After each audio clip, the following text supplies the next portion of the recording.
Hello, and welcome back to English Learning Podcast. I'm so glad you're here with me today. In this video, we're going to practice English through a powerful method called shadowing, where you listen to me, then repeat after me, copying my tone, speed, and pronunciation. It's one of the most effective ways to build confidence and speak English naturally, and we'll do it through storytelling. Today's story is called The Day I Got Lost and Found Something Amazing. It's a true personal journey about getting lost in a forest, feeling confused and uncertain, and then discovering something beautiful, unexpected, and unforgettable. You'll hear natural, clear English. You'll practice full real-life sentences, and as you shadow my voice, you'll feel your speaking skills grow stronger and more fluent. Before we begin, don't forget to like the video, subscribe to the channel, and tap the bell icon so you never miss a new episode. Now, take a deep breath, get comfortable, and let's begin the story together. A few years ago, I decided to visit the mountains for a short getaway.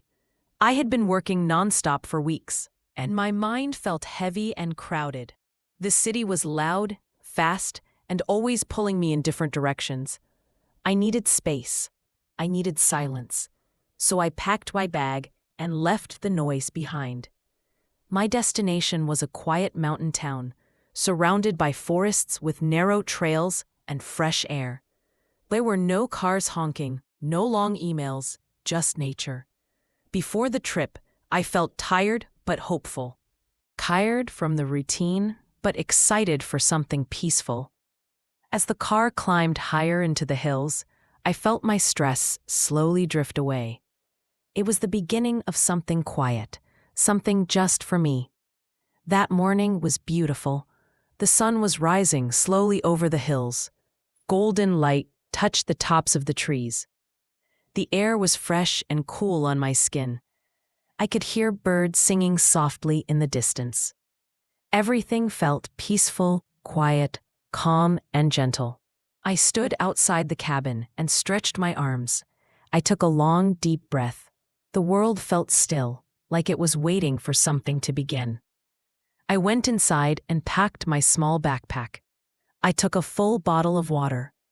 I added a simple sandwich I made the night before. I packed my small notebook and a pen. I also brought a light jacket just in case it got cold. The last thing I packed was a hand-drawn map of the hiking trail. I looked at the map again. My goal was to walk through the forest and reach a quiet lake. The lake was hidden deep in the hills. I had heard it was peaceful, quiet, and not many people went there. I didn't want anything fast or busy. I just wanted to walk slowly, breathe deeply, and listen to nature. I wanted to enjoy the silence and feel free. That was my plan, and that was more than enough.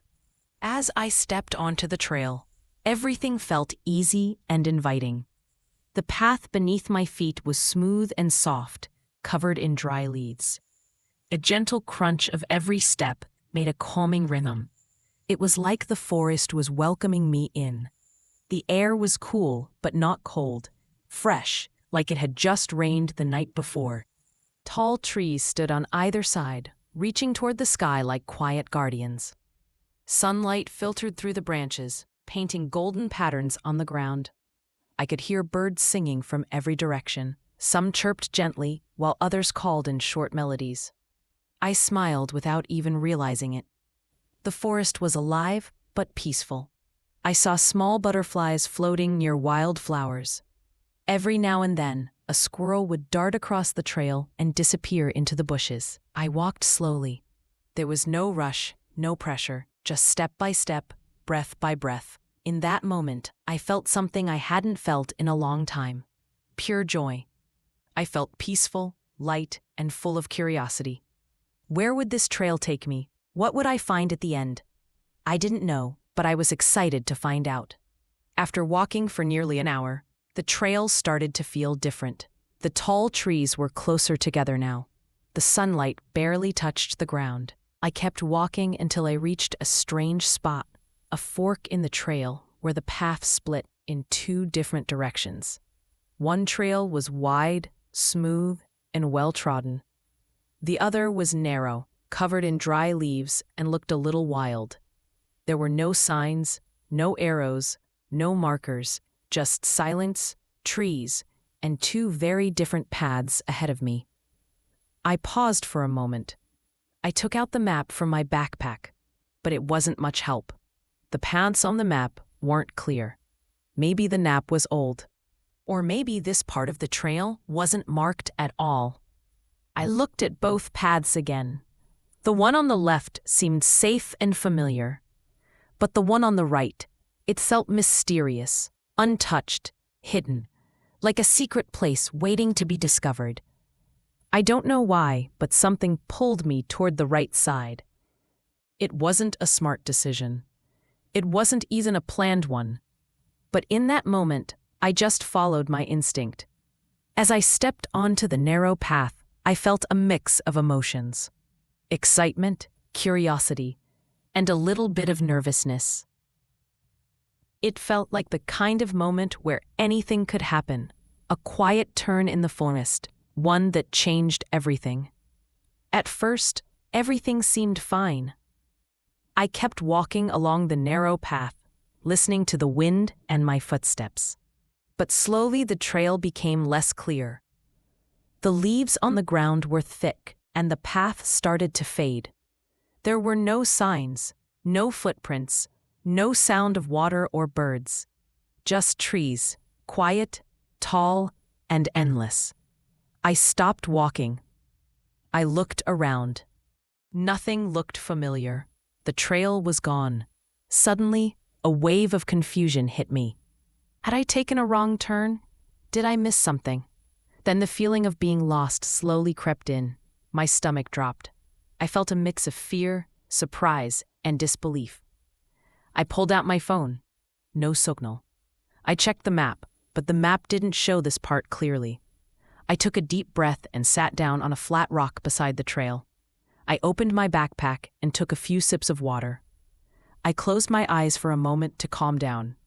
Then I opened my notebook and began to write. I wrote something simple. I might be lost right now, but I'm not panicking. I'll find my way. Writing helped. It gave my mind something to focus on. Instead of worrying, I began to think. I told myself, "You're okay. You're not in danger. Just think clearly."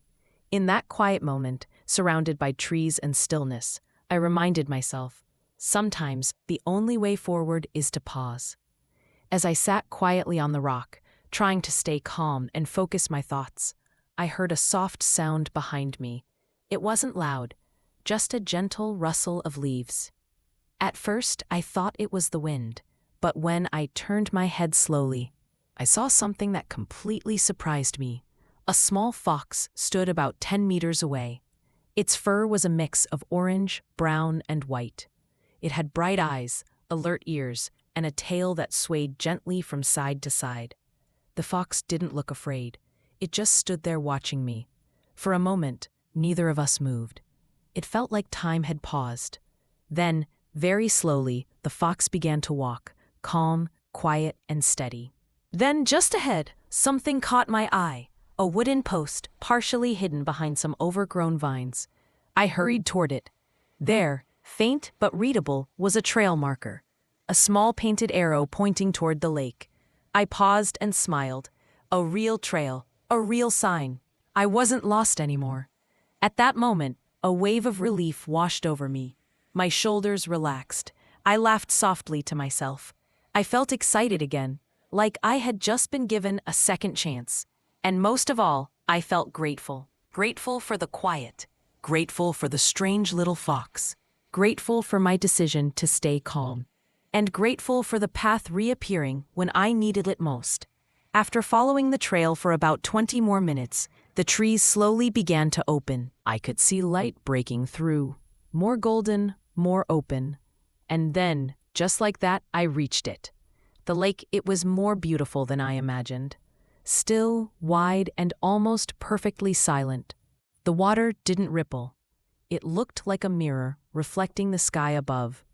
Clouds drifted slowly, and their soft shapes floated across the surface. A gentle breeze touched my face and moved the tops of the nearby grass. I stood there for a moment, completely still. No phone, no sound of people, just the quiet hum of nature. Then I found a flat rock near the edge of the water and sat down. I took off my backpack and pulled out my sandwich. I ate slowly, watching the sunlight dance across the water. Every bite felt peaceful. Every breath felt light. After eating, I opened my notebook and began to write. I wrote about the trees, the silence, the fox, how I got lost, and what I found. I wrote without thinking too much, just feelings and gratitude. Grateful to be there. Grateful for getting lost. Because that peaceful lake, this whole experience, was something I never would have found if the path had gone perfectly. As I walked back from the lake that evening, something inside me felt different. I didn't just complete a hike. I had experienced something meaningful. I had gotten lost. But in that moment, I realized I also found something. I found patience. I found calmness in the middle of confusion. And I found a deeper trust in myself that even when the path disappears, I can still move forward step by step. Before this, I used to believe that getting lost was always bad, something to be avoided. But now I see it differently. Sometimes getting lost is a gentle push towards something new. It forces us to slow down, listen closely, and notice the things we'd usually ignore, like a breeze through the trees or the quiet curiosity of a small fox. It reminded me that life doesn't always follow a perfect plan, and that's okay. Sometimes the most meaningful paths are the ones we don't expect to walk. So here's my message for you. If you ever feel lost, whether in the forest or in life, don't panic. Pause. Breathe. Trust the moment. You're stronger than you think. And often, what feels like a setback is just a different route to something beautiful. Keep exploring. Keep trusting yourself. And most importantly, don't be afraid to wander. You did it. You listened to a full, real story. You shadowed each sentence. You practiced your speaking and built your confidence. Now, it's your turn. Think of a time you felt lost, or surprised, or brave. Practice telling your own story in English. Even one small sentence is a powerful beginning. Come back to this video anytime. Repeat it again. Speak again, and every time you'll grow stronger. Keep going, keep speaking, and keep believing in yourself.